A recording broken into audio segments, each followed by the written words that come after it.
Well, good afternoon, coasters, and what a brilliant day it's been here. The sun's just heading down over the west there, and God, it's been beautiful. This is my Three Waters update number 3.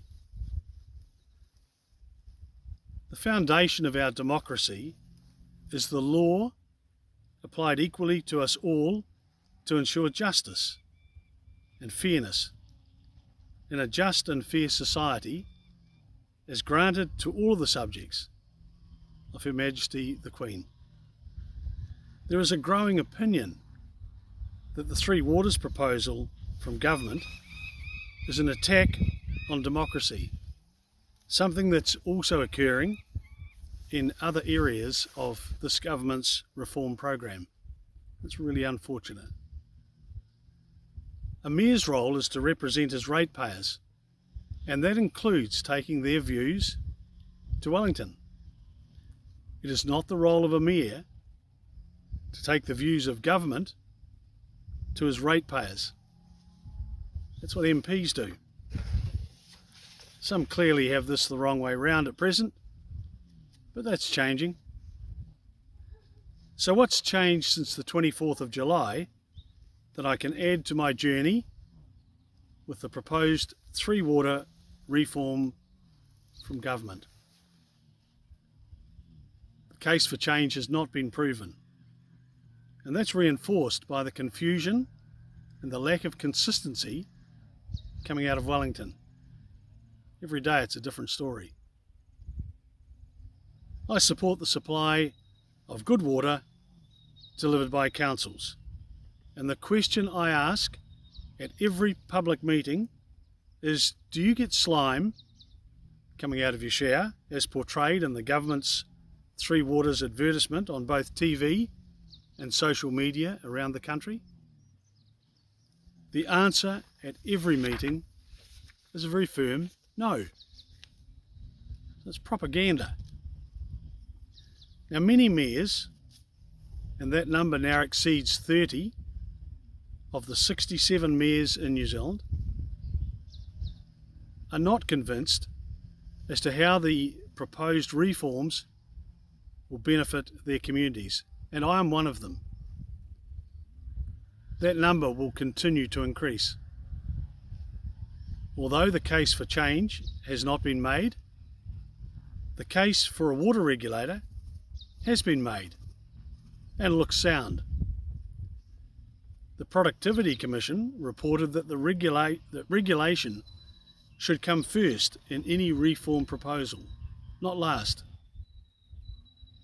Many say the bar has been set too high, and we think New Zealanders, water users, won't be able to afford a gold-plated model being legislated by government. The rules set by government for a water regulator directs a one-size-fits-all model for all of New Zealand. Now, we're a country with a small population spread over a large area, and there are over 75,000 water suppliers that are intended to be captured by the regulator. It's a big number, isn't it? If you supply your house and one other house, you become a supplier of water. Taking water from the aquifer requires a completely different model to taking water from a river in high rainfall areas. To compare Auckland, Wellington or Christchurch to Haast or Karamea is nonsense. Westland's 340 kilometres long with 8,800 people and has high rainfall. Over 12 metres a year falls in the crop, which is just over my left shoulder. Present council's LTPs right around New Zealand reflect considerably more spending on Three Waters infrastructure, which have not been calculated in the figures supplied by DIA. That figure's in the millions, and it's a material emission. In reality, this emission alone is more than enough to ensure government pause and reset on its proposed Three Water reforms. The focus on freshwater causing health issues by government is mischievous, with councils around New Zealand supplying clean, healthy water with very few exceptions. The waste of money on that $3.5 million dirty trout, clean duck cartoon campaign has added no value, and it runs at exactly the same time as government seeks to delay councils consulting with their communities on the basis that councils don't have sufficient information yet. I ask how councils who have decades of experience, brilliant staff and lots of information running three-water operation measure against government, which is less than 2 years, a bit of an idea and little practical experience with water delivery. They just don't stack up. We say put the regulator in place and revisit any future structure in 6 years, and pause and reset now. In 6 years, the regulator will have developed, tested, sensible standards, affordable standards, and councils will have evidence to understand the credible costs.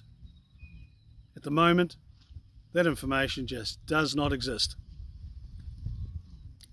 Government could use $1 billion of the $2 billion carrot to subsidise councils' three-water upgrades, or is the quality of the water not the real objective? We've been told for many months that one of the major advantages for the reform is to allow the water supplier to borrow up to $160 billion, which councils could not do. Now that's a fact. However, we're now informed that the reason that the water suppliers will be able to borrow up to 8.5 times their revenue against, say, the electricity sector, which can borrow 1.5 times against revenue, is that government, and yes, that's you as a taxpayer, will underwrite their debt. Well, good luck with that.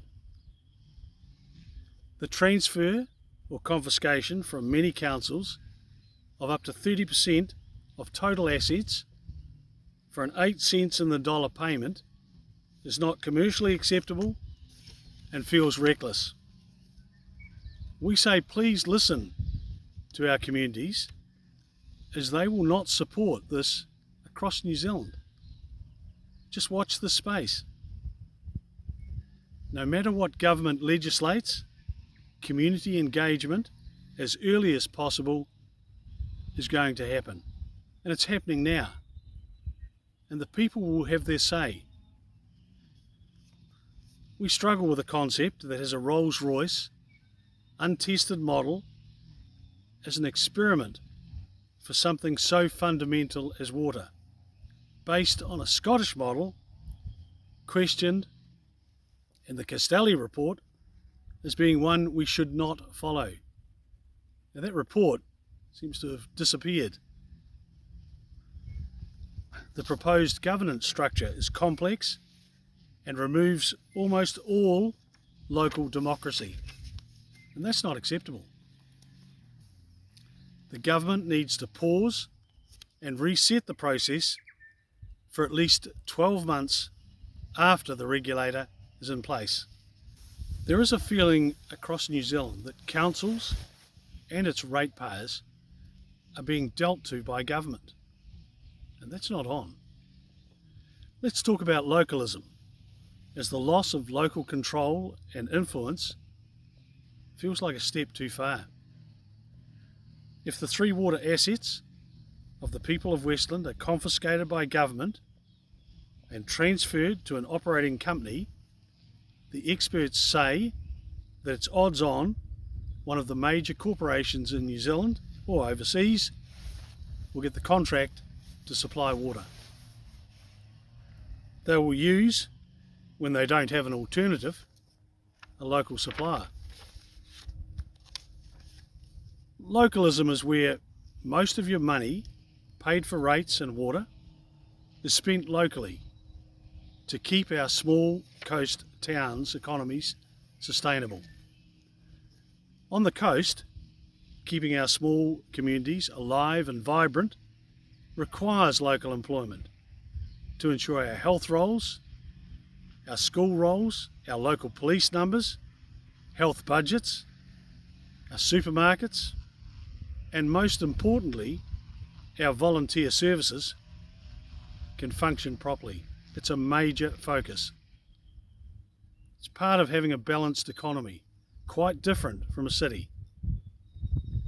No government would survive the confiscation of assets paid for and built up over generations, with compensation at 8 cents in the dollar. The uproar around New Zealand will be huge, and the people will have the final say. But do we need to go there?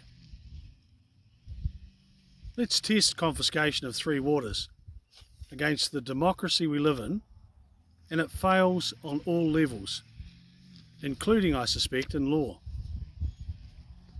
Government has said it's not confiscation, that the Three Water assets will still be owned by the same people, the people of New Zealand. That's an argument that fails miserably, as the assets we're talking about were bought and paid for by the people of Westland, not by the people of New Zealand. Seems simple, doesn't it? And that situation is right around the country. It's the same in every district in New Zealand. Now, the right of disposition of strategic assets, like Three Water assets, rests totally with the people of Westland and no one else. It fails the democracy test. And as we remember our fathers and grandfathers who fought to retain the right of one man, one woman, one vote. Now, I asked earlier, if it's not about water, what is it about? I think you already know the answer to that question. The borrowing of up to $160 billion by the new proposed entities using the assets confiscated from our councils and people and paid for by generations of New Zealanders, the security feels reckless. The timeframes being pursued by government suggests this is not about Three Waters. If it was, why the urgency? What other councils do around New Zealand is up to them. However, engagement with all ratepayers and a public referendum in every district will allow our residents and ratepayers, who along with their families over generations paid for these Three Water assets, to make a decision as to whether to opt in or out. Direction must come directly from our people. So in Westland here, we'll be going out to engage with our communities in the next few days. The most important matter that arises from the Three Waters proposal, it's actually not about water, it's about democracy. Democracy that's being undermined continuously in a COVID way, and no mandate from the people of New Zealand. Yes, we did have an election in 2020, but no party put it to the people of New Zealand that they wanted to move the country from a democratic, freedom-based society to centralised control of all aspects of our lives. And it's happening as you're watching this. Now, if you have a concern about the proposed Three Water agenda of government, email your MP. And that includes all political parties. National, ACT, Greens, Labour, New Zealand First, email them all. Tell them if you've got a concern.